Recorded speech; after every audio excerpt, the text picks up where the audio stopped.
আসসালামু আলাইকুম ওয়া রাহমাতুল্লাহি ওয়া বারাকাতুহু নাহমাদুহু ওয়া নুসাল্লি আলা রাসূলিহিল কারীম قال الله عز وجل في القرآن العظيم أعوذ بالله من الشيطان الرجيم بسم الله الرحمن الرحيم لإيلاف قريش إيلافهم رحلة الشتاء والصيف فليعبدوا رب هذا البيت صدق الله المولانا العظيم وصدق رسوله النبي الكريم সুপ্রিয় দর্শক মণ্ডলী মহান রব্বে করিমের দরবারে লাখো কোটি শুকরিয়া আদায় করছি।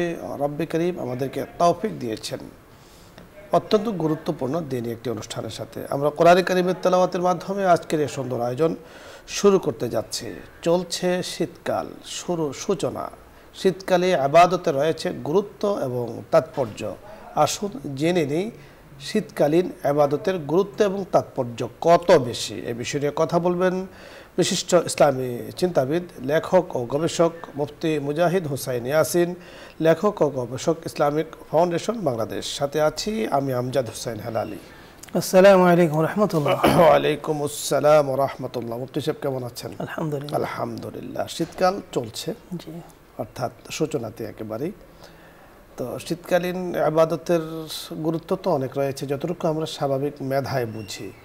কারণ আপনি দেখুন যে আমরা শীতকালে আমাদের অন্যান্য সময় থেকে শীতকালে কিন্তু একটু ভালো লাগে। এবং রাসূল আকরাম সাল্লাল্লাহু আলাইহি সাল্লামের হাদিস থেকে যতটুকু পেয়েছি যে শীতকালীন ইবাদতের যেই শীতকালের যে সময়টা, এই সময়টা অত্যন্ত পারফেক্ট একটা সময় সর্বদিক থেকে। তো এই সময় ইবাদতের গুরুত্ব তাৎপর্য নিয়ে আপনার কাছে আমরা শুনব। ধন্যবাদ আপনাকে শীতের শুরুতে এই বিষয়টি চুজ করার জন্য। লম্বা সময় এখনো বাকি আছে, শীত পুরোপুরি আসেনি।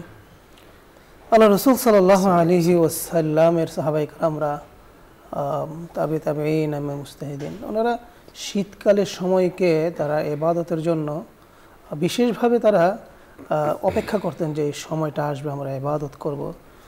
ইবনে মাসউদ রাদিয়াল্লাহু তাআলা আনহু তিনি বলতেন যে মারহাবান বিশ-শীতা, মারহাবান বিশ-শীতা, শীত আসছে তোমরা স্বাগত জানাও। ফাইন্নাহু ইয়ানজিলুর রাহমা, আল্লাহ তাআলা এই মাসে রহমত নাজিল করেন, এই মানে শীতের মধ্যে, শীতের যে মৌসুমটা।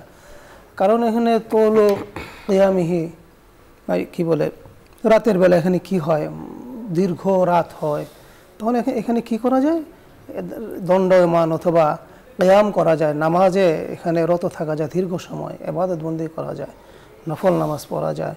এবং অকসর নাহারিহি লিসিয়ামি, এবং যেহেতু শীতকালের সময়টার মধ্যে কি হয়, দিনের বেলাটা অত্যন্ত কম থাকে গরমকালের চেয়ে, তো এই জন্য এখানে রোজা রাখাটা এই সময় অত্যন্ত সহজ, কারণ রোজার সময়টা অনেক কমে আসে। দেখা যায় যে আল্লাহ রাসূল সাল্লাল্লাহু আলাইহি ওয়াসাল্লাম এক হাদিসে বলছেন যে জাহান্নাম আল্লাহ তাআলার কাছে অভিযোগ করলো যে হে আল্লাহ, আমার এত বেশি উত্তপ্ততা যে আমার এক অংশ আর এক অংশকে খেয়ে ফেলছে, আমার জন্য একটা ব্যবস্থা করুন। আল্লাহ তাআলা কি করলেন যে ঠিক আছে, তোমার জন্য একটা ব্যবস্থা করলাম। সেটা হলো কি যে গরমকালে তুমি একটা শ্বাস ফেলবে আর একটা নিঃশ্বাস নিতে পারবে, আর শীতকালে একটা তুমি নিঃশ্বাস নিতে পারবে। অর্থাৎ শীতকাল গরমকাল দুইটাই কিন্তু আল্লাহ তাআলার একটা বিশেষ। আপনি যেরকম তেলাওয়াত করলেন, আল্লাহ তাআলা শীতের কথা কোরআন শরীফে উল্লেখ করেছেন, গরমের কথা উল্লেখ করেছেন। আবার সূরা মুজাম্মিলে আসছে যে শীতকালে ইবাদতের জন্য অত্যন্ত একটা মৌসুম, আবিল আসহারিম ইস্তাগফিরুন, যারা এই মৌসুমকে কাজে লাগাতে পারে আল্লাহ তাআলা তাদের ব্যাপারে কি দিয়েছেন, সুসংবাদ দিয়েছেন যে তারা রাত্রি জাগরণ করে, কিন্তু কলিলাম মা ইয়াহজাউন, এই জাতীয় লোকজন অত্যন্ত কম যারা এই সময়টা কাজে লাগায়। তো আল্লাহ তাআলা তাদেরকে মাফ করে দেন। রাসূলুল্লাহ সাল্লাল্লাহু আলাইহি ওয়াসাল্লাম এক হাদিসে বলছেন যে ইগতানিবুল বারদা বিশ-শীতাই, তোমরা যখন শীতকাল আসে এটাকে একটা গনিমত হিসাবে মনে করো, একটা সুযোগ হিসাবে তোমরা মনে করো। কারণ কি, লিতগলি কিয়ামিহি লাইলিহি ফি কিয়ামিহি অথবা ফি সলাতিহি, তোমরা এই রাতগুলোকে দেখবে অত্যন্ত দীর্ঘ হয় রাতগুলো, এখানে তোমরা নামাজ পড়তে অনেক সুবিধা পাবে, গরম লাগবে না, গরমের কি বলে কষ্ট নাই, ক্লান্তি নাই, এবং দীর্ঘ সময় ধরে তোমরা আল্লাহ তাআলার কাছে চাইতে পারবে, নামাজ পড়তে পারবে, বিভিন্ন ধরনের ইবাদত বন্দেগী তোমরা করতে পারবে, কোরআন তেলাওয়াত করতে পারবে। আর অকসর নাহারিহি ফি সিয়ামি, আর দিনের বেলাটা কি হয়, ছোট হয়, স্বল্প হয়, যে কারণে রোজা রাখলে অত কষ্ট লাগে না, তৃষ্ণাও কম হয় এখানে। তো এটা আমাদের অত্যন্ত গুরুত্বের সাথে অনুধাবন করা উচিত। যেমন সাহাবায়ে কেরামদের মধ্যে হযরত ওমর রাদিয়াল্লাহু তাআলা আনহু তিনি একটা কথা বলতেন যে আশ-শিতা গনিমাতুন লিল আবিদিন, যারা ইবাদত করতে চায় তাদের জন্য কিন্তু শীতকালটা অনেক বড় গনিমত।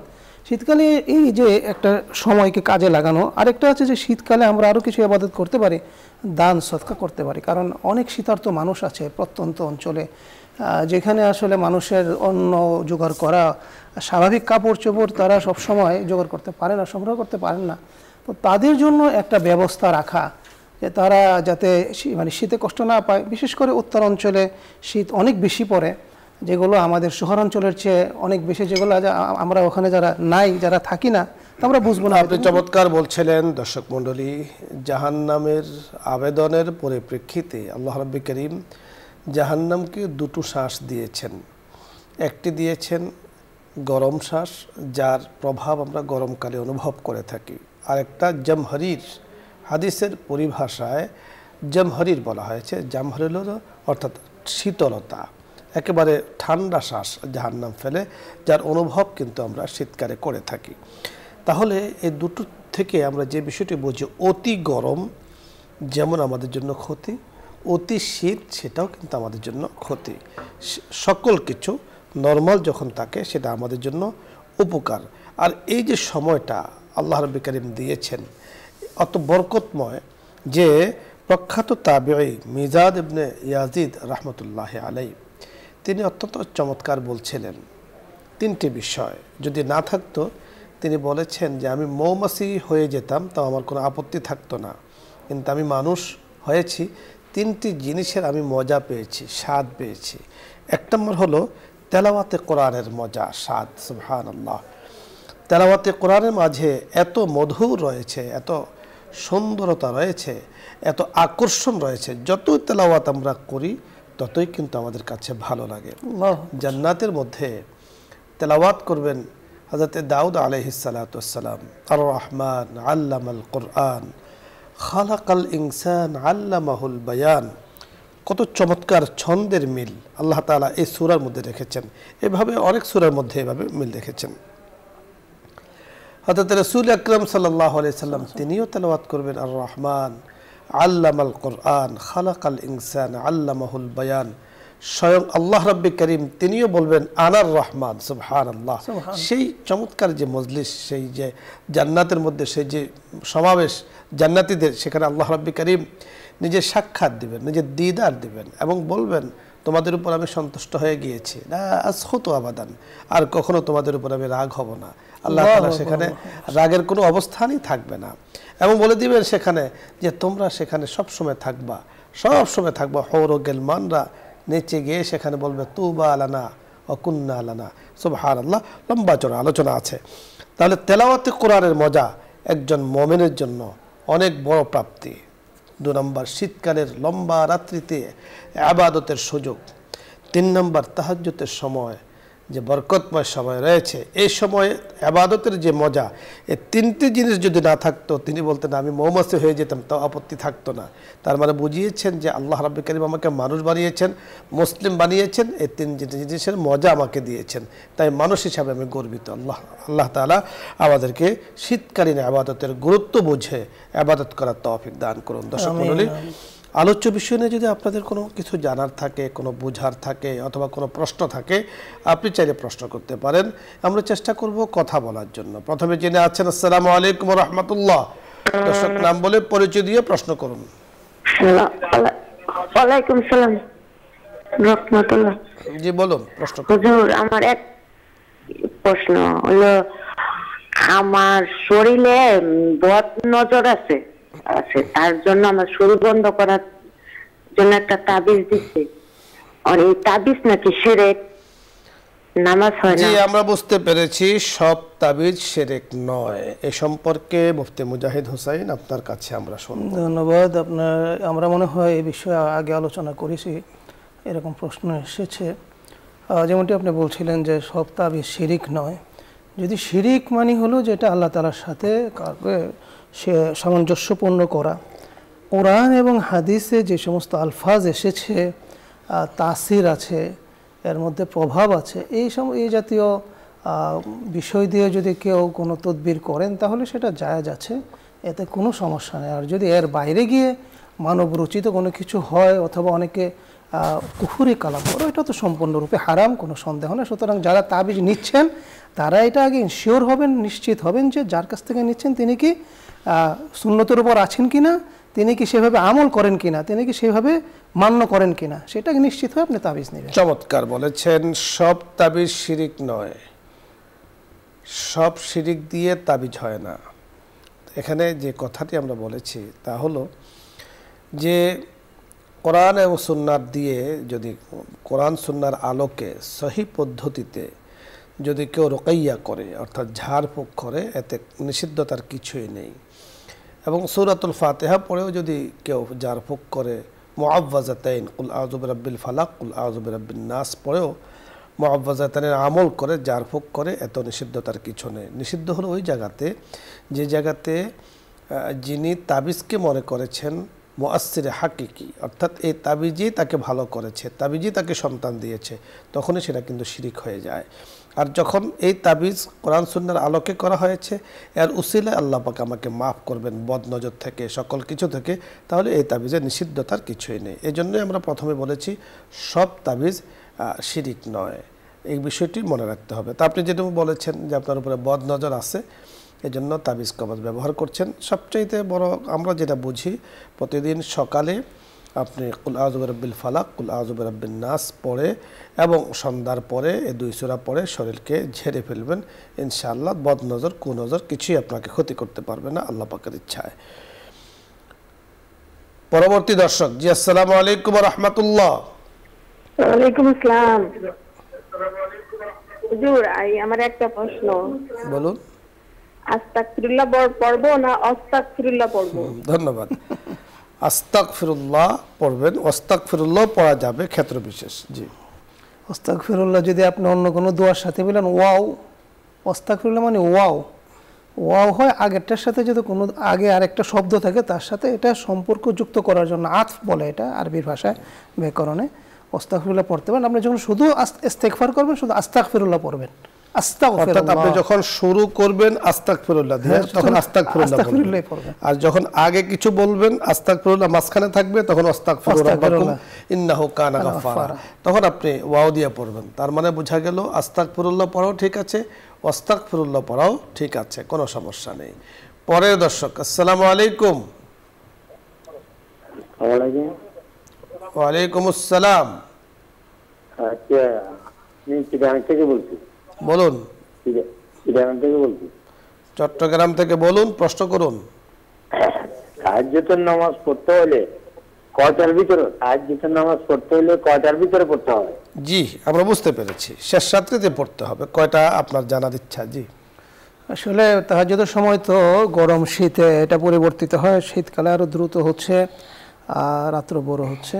তো তাহাজ্জুদের যে সময়টা একেবারে ঘড়িতে থাকে সেটা হলো খুব স্বল্প, মানে যেটা তাহাজ্জুদের জন্য সময়, আপনি তাহাজ্জুদের যে সময়ের আগে পড়লেও তাহাজ্জুদ নিয়ে তাহাজ্জুদ হয়ে যাবে, কিন্তু যে সময়টা সেটা হলো আপনার সেহেরির যে সময়টা আছে শেষ সময়, সেহেরির শেষ সময় থেকে নিয়ে ফজরের ওয়াক্ত হওয়ার পর্যন্ত একটা সময় থাকে 10 থেকে 12 মিনিট, এটা হলো মূল তাহাজ্জুদের সময়।